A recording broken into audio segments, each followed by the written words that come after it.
antigamente sorrindo pra mim. Era uma coisa bonita, mas acho que a vida tá perto do fim. Hoje ela fala de tudo, reclama de acha tudo ruim. Hoje ela só quer moleza, aceitou não fugir. Era novalinho, aquela boca sedente era mais sorridente antes da dentadura. Era um sorriso mangueira e a roupa era velha e não tinha frescura. Hoje ela fala de tudo, reclama de tudo, sal. Hoje tá cheia de dente, não quer rapadura.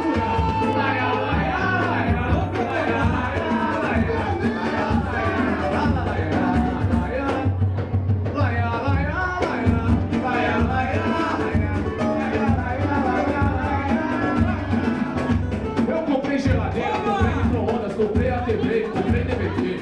Eu comprei um vestido maneiro e você me falou que eu não soube escolher.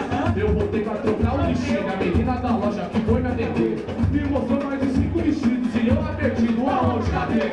Eu pedi pra menina da loja buscar um vestido que eu queria ver. A menina vestiu o vestido e quis me fazer um desfile privê.